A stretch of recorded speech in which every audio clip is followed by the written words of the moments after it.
फसल लगे पर फसल वृद्धि न होगा पत्र सबुजिया न होगा एक बड़ समस्या रूपे देखाई माटीर अम्लता वृद्धि माटी जैविक अंगारकर अभाव हवा फल माटीर उपकार जीवन संख्या कम होता है और आम माटी जो सार को प्रयोग कर से अद्रवीभूत हो माटी पड़ रही है अर्थात फसल को ता मिल पारि न था फल गछ सठिक भाव सार एवं अनुसार पाई पारि न था गछ दुर्बल हो जाए फूल फल ठीक रे आसी न थाए से माटी आम जैविक सार को प्रयोग कर आवश्यक रही किंतु जदि जैविक सार अभाव रही ताहले फसल वृद्धि पाई अधिक फूल फल पाई आमको ह्यूमिक एसिड को व्यवहार करने आवश्यक रही मार्केट में एभली एक ह्यूमिक एसिड रही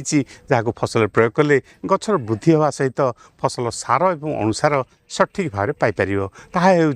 मल्टीप्लेक्स कंपानीर जैविक हार्मोन जिब्रास मु अरविंद साहू कृषिविद कृषि संपदा कार्यक्रम को आपण स्वागत तेज आसते जाना जैविक हार्मोन जिब्रास को आम फसल क्यों अवस्था स्प्रे करवा केते परिमाण स्प्रे करवा जहाँफल कि फसल वृद्धि होगा सहित फसल सार एवं अनुसार पाइपर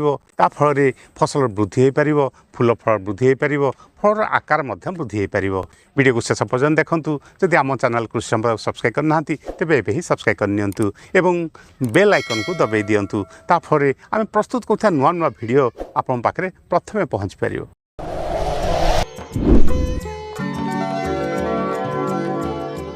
आप मल्टीप्लेक्स कंपानीर जिब्रास हार्मोन को स्प्रे करछंती कि कौन फायदा पाई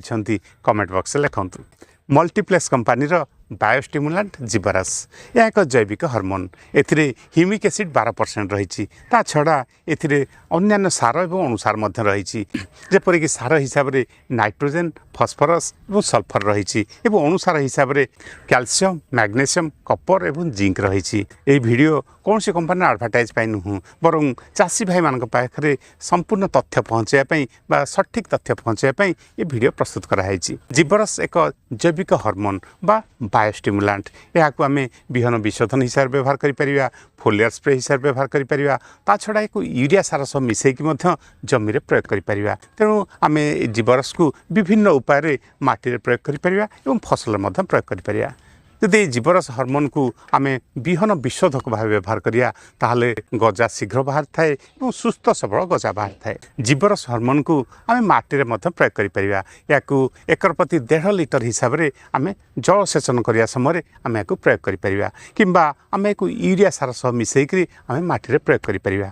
प्रथम 100 केजी यूरिया सार नवा से 500 ml रु 1 लिटर पर्यंत जिब्रास को भल भाव मिसेदेवा 2 घंटा पर यूरिया सार धड़ा रंगरू ब्राउन बा बादामी रंग हो जाए अनुमोदित परिमाण यूरिया सार को आम जमी में प्रयोग करें मूर्तिका क्षय को बंद करए ता छड़ा फसल मरुड़ी सहनशक्ति बढ़ाई थाए माटी थी सार एवं अनुसार को गछ को सहज जोगे थाए अर्थात गछ या सहज पाइपार थाए माटीर अम्लतार सुधार आसी थाए तेणु जिब्रास हार्मोन को माटी प्रयोग करिया बहुत किसी फायदा रही फसल वृद्धि होगा सहित तार अमल क्षमता वृद्धि पाइब सेपरी जिब्रास हार्मोन को आम फोलियर स्प्रे हिसाब से स्प्रे करें या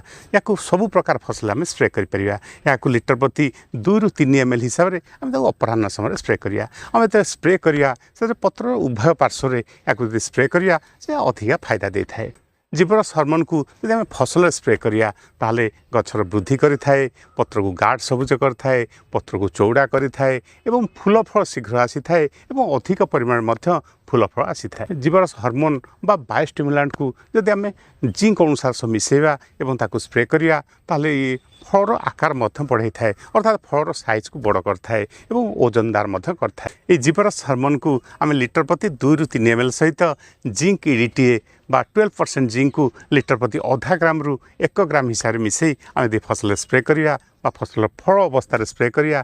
फल आसार प्रारंभिक अवस्था स्प्रे करिया ताले फल साइज को बढ़ाई थाए एवं ओजन बढ़ाई थाए ता छड़ा अमल बढ़ाई थाए जिब्रास हार्मोन को आम कीटनाशक एवं फंजीसाइड सह मिसेक स्प्रे करें ये जिब्रास हार्मोन को आम सब प्रकार फसल स्प्रे करें जेपरिक धान मुग बिरी पनीपरिया फसल फल जातीय फसल सब प्रकार फसल को स्प्रे करें ये जिब्रास हार्मोन को आम लिटर प्रति 3 ml हिसाब से कि 15 लिटर ड्रम प्रति 45 ml हिसाब से कि एकर प्रति 450 ml हिसाब से आम या स्प्रे करें ठीक सेपरी या ड्रिप इरिगेशन एवं ड्रेंचिंग माध्यम या फसल प्रयोग करें जदि आम ड्रिप इरिगेशन माध्यम प्रयोग करुचे ड्रेंचिंग माध्यम प्रयोग करुचे या लिटर प्रति 1.5 ml हिसाब से आम या व्यवहार करवा। ये जैविक हॉर्मोन जीवरस विभिन्न पैकेट में मिलता है जपरी 250 ml 500 ml 1 लिटर यार 1 लिटर प्रति 750 रु 850 टका भितर मार्केट में मिल जाए। आम वीडियो आपको किपर लगे कमेंट बॉक्स लिखुँ। जदि आम वीडियो आपको भल लगी था तो लाइक शेयर सब्सक्राइब करूँ। धन्यवाद। जय किसान।